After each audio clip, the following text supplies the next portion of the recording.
Hello guys, welcome back to literature Mitra. आज हम बात करने वाले हैं द स्टोन एंजल की, जो कि लिखी है एक कैनेडियन राइटर ने, मार्गरेट लॉरेंस जिनका नाम है। अब ये MAG08 का एक फेमस ड्रामा है जिसको हम पढ़ने वाले हैं। गाइस, ये एक कैनेडियन ड्रामा है जिसमें स्टोन एंजल कहा है। एक जो प्रोटैगनिस्ट है हमारी, हैगर हैगर नाम है हमारी प्रोटैगनिस्ट का। ये एक 90 ईयर ओल्ड लेडी है और ये अपने आप को स्टोन एंजल से कंपेयर करती है। ये लेडी खुद कंपेयर करती है और बहुत सारे इंसिडेंट आपको मिलेंगे इस पूरी स्टोरी में जिससे आप भी कंपेयर कर पाएंगे। तो गाइज, ये एक फेमिनिस्ट प्ले है जिसमें एक लेडी है, हैगर। कैरेक्टर्स की तरफ चलते हैं। पहले मैं आपको हैगर के बारे में बता देती हूँ। ये एक बहुत सेल्फ डिपेंडेंट लेडी है। ये नहीं चाहती कि इनको कोई कंट्रोल करे। ये अपनी लाइफ खुद अपने तरीके से जीना चाहती हैं। और ये हमको पता लगता है क्योंकि ये एक बहुत ही रिच फैमिली में जन्मी हैं, बॉर्न हुई थी। और इनके फादर थे यहाँ पे जेसन करी। ये एक बहुत ही रिच पर्सन था, रिच बिजनेसमैन था। और ये बहुत ही ज़्यादा ईगोइस्टिक नेचर का था। तो हैगर ने जो ईगोइस्टिक नेचर आया था वो जेसन करी से ही इनहेरिट किया था। जेसन करी की ये थर्ड औलाद थी, चाइल्ड थी, जो कि एक डॉटर थी। इससे पहले इनके 2 ब्रदर्स थे, लेकिन जो दोनों ही ब्रदर थे वो इतने ज़्यादा इंटेलिजेंट और इतने ज़्यादा क्विक नहीं थे, इतने एफिशिएंट नहीं थे जितने कि ये थी, हैगर थी। अब जेसन करी जो है वो इतना ज़्यादा खुश थे हैगर से कि वो चाहते थे कि वो अपनी सारी प्रॉपर्टी और अपना जो बिजनेस है वो हैगर के नाम कर दें। और ऐसे ही धीरे धीरे उन्होंने सोचा कि पहले वो अपना अकाउंट डिपार्टमेंट जो है वो पहले हैगर को दें और धीरे धीरे सारा बिजनेस उनको सौंप दें। ये जो वैल्यू करते थे जेसन, ये चीज़ हैगर कभी समझ नहीं पाई। हैगर को ये चीज़ समझ ही नहीं आई कि उसके फादर जो हैं वो इतना बड़ा बिजनेस अपने भाइयों को, उसके भाइयों को ना देकर उनको दे रहे थे। तो उनको क्या लगने लगा, हैगर को ये लगा कि उसके फादर जो हैं वो कंट्रोल कर रहे हैं। और इस चीज़ के वो बिल्कुल अगेंस्ट थी। शुरू से ही वो नहीं चाहती थी कि कोई उनको कंट्रोल करे।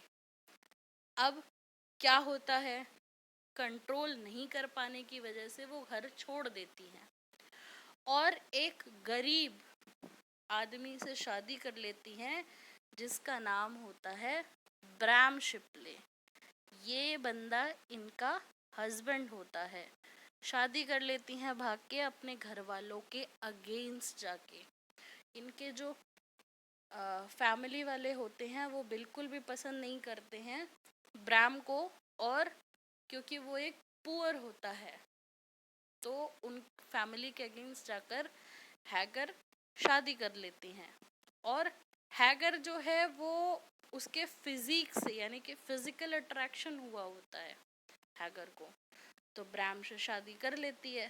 पर जब शादी धीरे धीरे आगे चलती है तो समझ आता है हैगर को कि उसने बहुत बड़ी गलती कर ली। ये तो एक गरीब आदमी है, गरीब तो गरीब, ये तो शराब पी के पड़ा रहता है पूरे टाइम, और ड्रंकार्ड होने के साथ साथ इसको तो बात करने की तमीज़ नहीं है। तो पूरी लाइफ ब्रैम से उनकी लड़ाई झगड़ा चलता रहता है। इसके बाद इनके दो बेटे होते हैं, मार्विन और छोटा बेटा होता है जॉन। मार्विन जो होता है बहुत ही सीधा साधा और अच्छा आदमी होता है, पर इनका अट्रैक्शन अपने छोटे बेटे से ज़्यादा होता है, जॉन से, क्योंकि वो भी इन्हीं की तरह होता है कि किसी पे कोई उन पे कंट्रोल ना कर पाए, और मतलब टोटली इनका नेचर जो है उसने इनहेरिट किया होता है। तो इनको जो है वो ज़्यादा लगाव होता है अपने छोटे बेटे जॉन से। अब उसके बाद वो लड़ाई कर लेती हैं ब्रैम से और अलग हो जाती हैं, और अलग होने के साथ साथ अपने छोटे बेटे को लेके वहाँ से चली जाती हैं, जॉन को।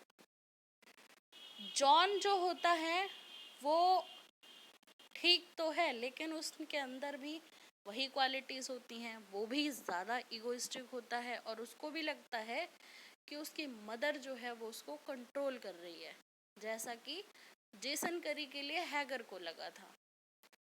पर यहाँ पे हैगर जो है वो ज़्यादा कंट्रोल करने की कोशिश करती है अपने बेटे को। अब जॉन एक लड़की से प्यार करता होता है, आर्लिन की लड़की से। आर्लिन नाम की लड़की से जॉन जो है वो प्यार करता है। अब आर्लिन जो है वैसे तो वो अच्छी है, लेकिन वो भी एक पुअर घर से है। इस चीज़ के अगेंस्ट थे बिल्कुल हैगर। तो वो सोचती है कि कंट्रोल कर ले और उसको आर्लिन से शादी करने से मना करती है, क्योंकि जैसे उसकी कंडीशन हुई होती है तो वो सोचती है कि कहीं इसके साथ भी वही चीज़ ना हो। लेकिन जॉन भी सेम वही करता है जो हैगर ने किया होता है, वो घर छोड़ देता है और आर्लिन से जाके शादी कर लेता है। उसके बाद ड्रंक होके वो लोग कार चला रहे होते हैं, और उसके बाद कार एक्सीडेंट हो जाता है और जॉन और आर्लिन दोनों कार एक्सीडेंट में मर जाते हैं। उन दोनों की मौत पर हैगर जो है रिएक्ट ही नहीं करती, एक भी आंसू नहीं निकला होता है हैगर की आंखों से। उसके बाद वो अपनी कंडीशन को एक स्टोन एंजल, उनके ग्राउंड में एक स्टोन एंजल बनी होती है पत्थर की, तो वो उससे कंपेयर करती है कि मेरे अंदर तो कोई इमोशंस ही नहीं है, मैं तो फीलिंग्स ही नहीं रही है मेरे अंदर, मैं रोई नहीं, मुझे दुख नहीं हो रहा है मेरे बेटे की मौत पर। अब इसके बाद जब वो मर जाता है तो वो चली जाती हैं अपने बड़े बेटे मार्विन के पास। मार्विन एक आदर्श बेटा होता है, और जो उसकी वाइफ होती है डोरिस, वो भी एक आदर्श बहू होती है। लेकिन उसको, हैगर को, कभी भी अपनी बहू और बेटा पसंद नहीं आए। वो अपनी बहू से बदतमीजी से बात करती थी, उसको नापसंद करती थी, और उसको गालियाँ वालियाँ भी दे देती थी, बिल्कुल पसंद नहीं करती थी, उनकी वैल्यू ही नहीं समझ पाई हैगर कभी। जबकि डोरिस जो है वो हमेशा उसकी केयर करती है, उसको कपड़े चेंज करने में हेल्प करती है, उसको दवाइयाँ देती है, उसकी देखभाल करती है। पर हैगर को ये बात ना पसंद नहीं आती है। अब हैगर जो है वो 90 इयर्स की हो चुकी है, तो अपनी लेट फेज में चल रही हैं। एक दिन क्या होता है, डोरिस और मार्विन बात कर रहे होते हैं कि हमें हैगर को एक नर्सिंग होम में भेज देना चाहिए, क्योंकि वो सही से देखभाल नहीं कर पा रहे हैं हैगर की। ये बातें सुन लेती है हैगर।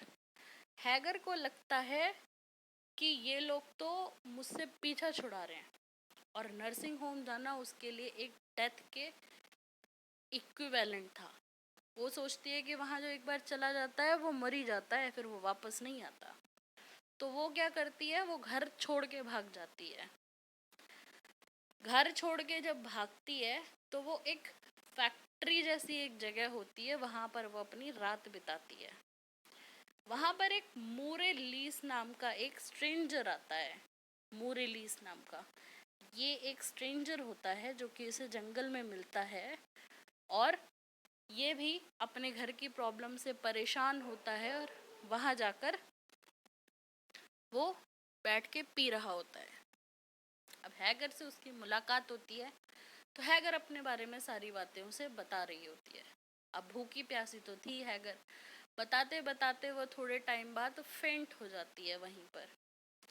तो मोरेलिस जो है वो जाता है और मार्विन को सब बताता है। मार्विन और डोरिस क्या करते हैं, वो आते हैं और इसको लेके जाते हैं और एक नर्सिंग होम में एडमिट करते हैं। मोरेलिस से पता चलता है कि हैगर क्या सोच रही थी एग्जैक्टली। और उसके बाद जब होश आता है हैगर को, तो हैगर को वो बताते हैं कि हम आपको इसलिए यहाँ पर लेकर आए क्योंकि हमें लग रहा था कि हम आपकी वहाँ ठीक से देखभाल नहीं कर पा रहे हैं।